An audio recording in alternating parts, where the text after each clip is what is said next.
In 700 BC, the Greek poet Hesiod wrote an entire poem yelling at his brother for procrastinating. That's right, 2,700 years ago, someone was already saying, "Stop putting things off, Perseus, you absolute couch potato." Humans have had agriculture, empires, the printing press, the internet, and in all that time, we have never once fixed procrastination. Why? Because it's not a flaw. It's a feature. Your brain is running a 300,000-year-old survival trick, and it's working perfectly. Let me explain. Right after I check my phone. Okay, so here's the setup. Inside your skull, there are basically two roommates. Roommate number one, the limbic system, ancient, emotional, impulsive, has been around for millions of years. Thinks in three categories: food, danger, and nap. Roommate number two, the prefrontal cortex, the newest part of your brain. Responsible, plans ahead, makes to-do lists, wears a tiny imaginary cardigan. Here's the problem. The ancient roommate has been paying rent for millions of years, and the responsible one just moved in, evolutionarily speaking. Guess who wins arguments? When you say, "I'll write the report now," that's the cardigan talking. When you suddenly find yourself watching a video about how submarines work, that's the ancient roommate grabbing the steering wheel and yelling, "Road trip!" And here's the kicker. For most of human history, the ancient roommate was right. Picture a hunter-gatherer 100,000 years ago. Two options. Option A, eat this berry right now. Option B, save the berry for next Tuesday. Except next Tuesday, you might be dead. A leopard might be wearing you as a scarf. The berry might rot. Someone named Grog might eat it. So evolution wrote one giant rule in flaming letters across the brain. A reward now is worth way more than a reward later. Scientists call this temporal discounting. Your brain literally marks down the value of future rewards like a clearance sale. A pizza today, full price in your brain. A beach body in 8 months, 90% off, barely registers. And future you? Here's the wild part. Brain scans show that when you think about your future self, your brain activates the same regions as when you think about a stranger. That's right. To your brain, future you is basically some guy. And you have no problem giving your work to some guy. Future me will handle it is the brain's version of forwarding an email to a coworker who doesn't exist yet. On the savannah, this was genius. Eat now, rest now, survive now. There was no retirement plan. The retirement plan was the leopard. Now here's the trick inside the trick. Modern research, from psychologists like Pychyl Fuschia Sirois, found something surprising. Procrastination isn't a time management problem. It's a mood management problem.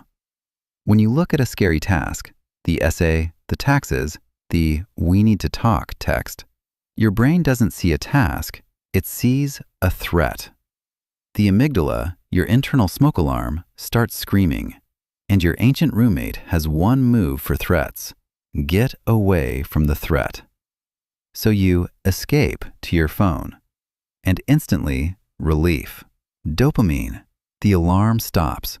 Your brain goes, "Great job, we survived the tax return, high five." That relief is the evolutionary trick. Avoiding the task feels like solving it for about 90 glorious seconds.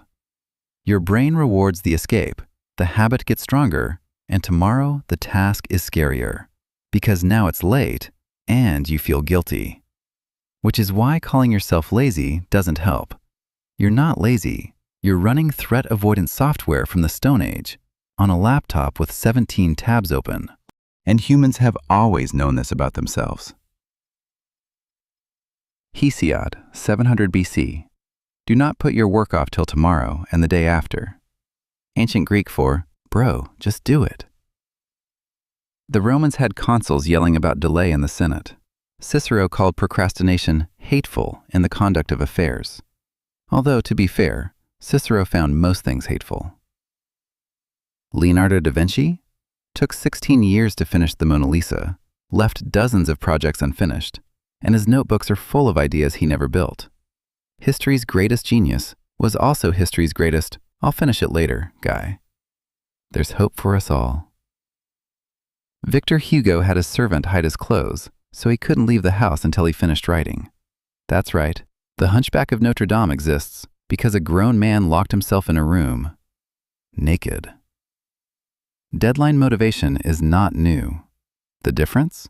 For most of history, procrastination had a natural predator, reality.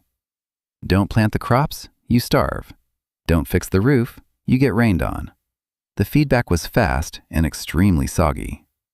Then the modern world showed up and said, what if we made avoidance infinitely delicious? Think about what your phone actually is to a Stone Age brain. Infinite berries, 0 leopards. Every scroll is a tiny slot machine. Maybe the next video is amazing. Maybe it's a cat. Maybe it's a cat that's amazing. Variable rewards, the exact mechanism that makes gambling addictive, now live in your pocket next to your to-do list. That's like storing your salad next to a chocolate fountain. Meanwhile, modern tasks got worse for the ancient brain. Build a spear is concrete. You can see the spear. The spear has an end. Work on your thesis is an abstract fog monster with no edges, no finish line, and no dopamine until month 8. Your limbic system looks at it and goes, that's not food, that's not danger. Ignore. So no, you don't procrastinate more than your ancestors because you're weaker. You procrastinate more because you're the first generation of humans fighting supercomputers specifically engineered to feed the ancient roommate. It's 10,000 Silicon Valley engineers versus your cardigan. It was never a fair fight. So how do you beat a 300,000-year-old system? You don't fight it, you scam it back. Trick 1. Shrink the threat. Your amygdala panics at write the report, but shrugs at open the document. So just open the document. That's it. That's the task. Your brain can't fear something that takes 11 seconds. And once you start, momentum does the rest. Starting is the boss fight. Everything after is a cutscene. Trick 2. Bring the reward closer. Your brain pays full price for now, remember? So attach a now reward to the task. Fancy coffee only while working. Great playlist only while studying. Yes, you're bribing yourself. Yes, it's undignified. Yes, it works. Trick 3. Make future you a real person. People who saw age-progressed photos of themselves saved more for retirement. So picture tomorrow you, at 11 p.m., doing this exact task, exhausted and furious at today you. Now do them a favor. They're the only coworker you can't escape. Trick 4. The Victor Hugo Special.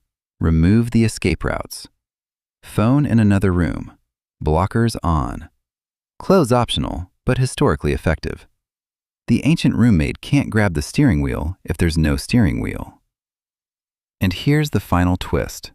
A little procrastination might actually be the point. That background simmering while you do nothing? Psychologists call it incubation. Your brain keeps working on problems off-screen. Some of your best ideas arrive in the shower precisely because you walked away from the desk. Even Aaron Sorkin said it. You call it procrastination.